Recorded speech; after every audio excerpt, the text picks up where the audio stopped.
There is nothing that you can hold on to. In fact, when life is really good, it's time to be frightened because it's about to be taken away.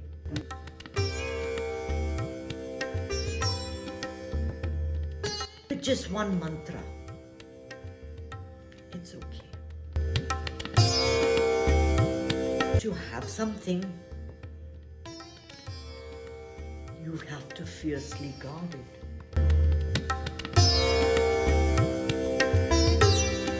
That your peace is your own. Take your peace of mind.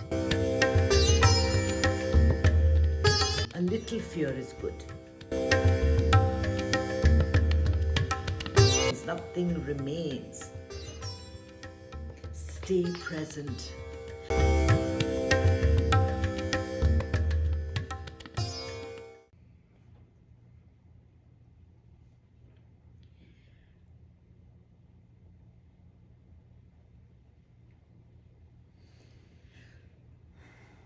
You try to hold on to a portion of a flowing river that you like. It's where the water is all sparkly and the sun is shining on it. And you try to hold it and you try to save it and prevent it from moving forward. But it's a flowing river. There is nothing that you can hold on to. In fact, when life is really good, it's time to be frightened because it's about to be taken away. Not really. Not really, because that's what I love about Vedanta and what I'm teaching you, is that they give you certain tools that make you appreciate everything you have at every point of time with just one mantra. It's okay. It's okay. It's not what I wanted. It's not what I dreamt about. It's not what I deserve, maybe. But it's still okay. The ability to do that makes you stay present. As soon as you have something, you're worried that someone is going to take it away. And we saw this in the wild, okay? We saw this in the wild. It was the lioness that killed the deer. And the hyenas were waiting there. The vultures were roaming. And you can't imagine that they waited. They would eat and move away. But if the hyena took a single step, they would be back, growling and fiercely guarding the prey. So you have something, you have to fiercely guard it. You have to take care of it. And this is the problem with stuff. Stuff like diamonds and beautiful homes and beautiful cars. And it can get stolen. It can get taken away from you. You can lose this job like that. The money you have can be taken away. The name you've made for yourself can be terribly slurred with insults and with bad press and with someone saying something bad about you. Whatever it is you have, it can go in a minute. That's why I tell you that your peace is your own. This is your peace. Share it with, return to it when you need to. Share it with whoever requires it, but never let anyone take your peace of mind. That is your most precious possession. It is your most precious possession that must exist in and through and everything. You have money, you don't have money. You have a marriage, you don't have a marriage. You have a spouse, you don't have a spouse. You have health and you've lost that.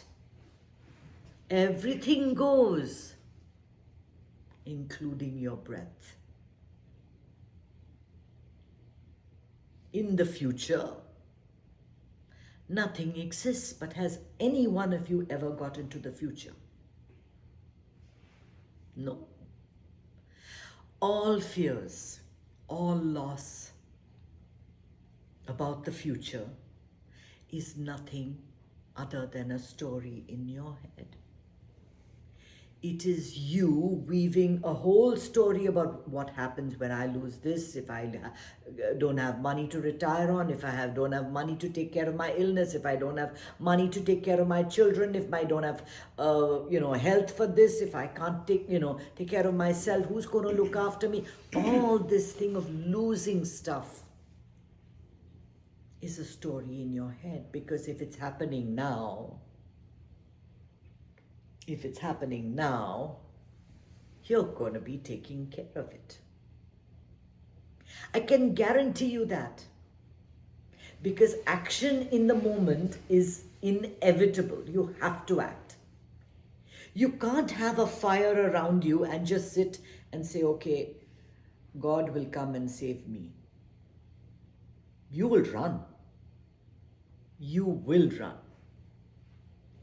When you are in danger, when something is being lost, when something is not happening, you will do what it takes in the moment. And at that time, you're not thinking, oh, poor me, why is this happening to me? It always happens to me. They are so lucky. They don't have anything to... You're just doing what has to be done. Have you noticed whenever there's an emergency, when something happens, you act? Because action is what happens, is what you need to do. And the more present you are, the cleaner your action is. The more you can give to the moment, right? You give only fear to the moment, always fearful, always scared, oh my God, they're going to give me an injection. The injection's going to hurt. The needle is going to be long. There's going to be blood coming out. All these things we think about. And then you wonder why the procedure went wrong. If you are excessively fearful, that is your present moment. It doesn't mean that if the procedure is over, your fears are going to come to an end. Then you're worried about the next one. You're always I know people who tell me, once I get my own place, I'll be happy. No. Because unhappiness and fear is a habit you inculcate. You train yourself to be fearful. And believe me, a little fear is good. A little bit of fear is good. You can't be fearless. Today we were discussing, I was discussing with my daughter how my grandson takes the food and immediately throws it on the floor. Good food that she's cooked. He is not worried that his mother is doing some very gentle parenting with him and saying, no dear, this is food that you eat and it's good for you and you don't throw it on the floor. He doesn't get it, okay? And at certain times in life, we have to instill a little bit of fear of authority, fear of repercussions, fear of other things, because otherwise your children will get hurt. A little bit of fear is needed. And that's why it's there. It's there so that you can protect yourself. But what we do is, instead of a little bit of fear, it's all fear. And it's all fear about something in the future without an actual event taking place. So if you're surrounded by a fire, your body goes into fight and flight mode, your blood rushes in to your extremities, you get all the energy you need. There are people that have been known to lift up, uh, you know, cars of people that have been stuck underneath, because that moment gives them so much energy. And I've read about it and I've heard about it. Yeah. But here we're thinking of being surrounded by a fire where there's no fire. There's no fire. You're still thinking, what will I do supposing I catch fire? And your body is reacting to it because it's almost as if it is there. But it isn't. It's not there. That's a lie. Everything is good. It's all good now. What happens if my tenant doesn't leave? Then I'll have no house to stay in. But why don't you wait till your tenant says to you, I refuse to leave? No, instead we'll create stories as if this is our burden. See, this is the burden I'm carrying. I have so many worries on my plate. My tenant may not leave. The sun may not shine. Whatever it is. If that happens and the sun says it doesn't want to shine, then be fearful. Definitely be fearful. We're scared for the wrong things. Be scared if the air says, I refuse to get into your lungs. Be scared if the sea waters cover the earth completely. Be scared if the sun refuses to shine. These are real problems. These are the problems we should be thinking about. Instead, we're most worried, what if I repeat the same sari twice? I know people that can get into a tizzy because they have to repeat their clothes. Seriously? Seriously, they're worried that people will talk, that they've seen that outfit before. I'm like, this is your worry. You are so blessed to have worries such as that. And it doesn't matter. I like to think that, back then when I had 2 maids, I had everything going for me. I can promise you I was complaining like anything. Complaining that nobody understood me, that I lived in a foreign country, this, that, and the other. Because it's a habit. To be fearful and to not like your present moment is a really bad habit. We want things so badly. Our desires are so strong. We want things and we want them to happen, right? But we know it's going to be in the future. So it's always when I sell the company, when I retire. But those days never come. That you postpone your happiness for some time in the future. Or you love what you have right now so much that you hold on to it and you don't want to give it to anybody. Today I spoke to somebody and he was like, thank you so much for sharing your knowledge. I'm like, knowledge is for sharing. Knowledge is for sharing. That's what it's meant for. But everybody here seems to think that if you share knowledge, you have to, get $10,000 for it because you're the expert. It has to be in a course, So now, they're having a lot of courses on artificial intelligence. And to make more money, it's artificial intelligence in this industry, artificial industry, in that industry, with this, with that. They have about 1 million courses with AI. And the problem is, every single day, AI is changing.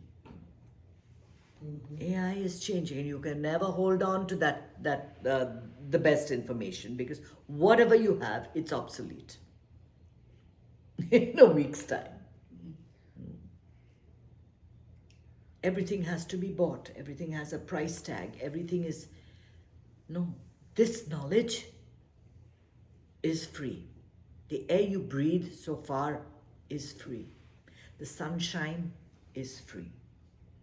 The things that are really valuable in your life are usually free.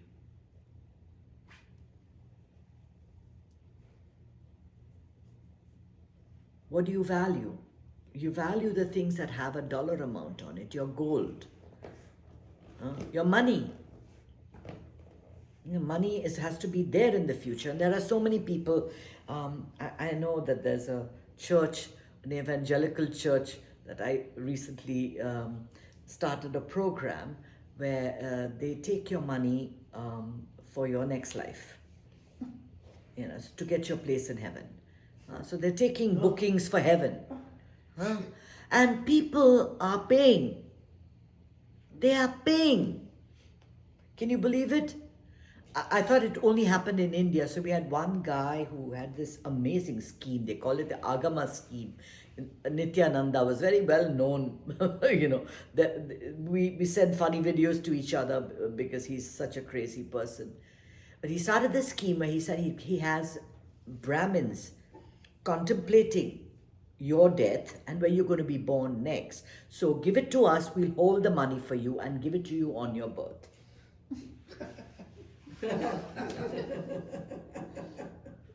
Isn't that amazing? And people pay, right? So worried about the future, you make all this money, whatever you're making, you gather all this gold, you're going to leave it behind and you're going to be watching it's left behind. You can't even touch it. You can't touch the money. You make a name for yourself. Oh, great name. People said, oh, wow, he's one of the best persons in his field. Wow. Who remembers you after 10 years, 100 years, 200 years? Who remembers them? They thought they were doing something so fantastic. Made everybody so scared. Not there. There's not there. Neither name, fame, nothing remains. Nothing remains. Stay present. This is the only thing you can do for yourself. Keep coming back. Plan generally. Plan generally. Have an idea and a feeling that I have whatever it takes to get me there. So let your future meet you at the present. So when you sow seeds filled with abundance, they have to flower. I have everything I need. That feeling has to be there all the time. Wanting to satisfy something in the future or scared to lose something that you have just means today is not good enough for you. Because we have it only for this moment, just this moment. And it's all going to change the next moment. And it's all going to change the moment after that. And it's all going to change the moment after that.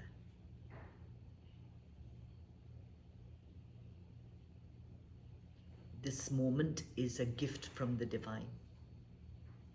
That's why it's called the present.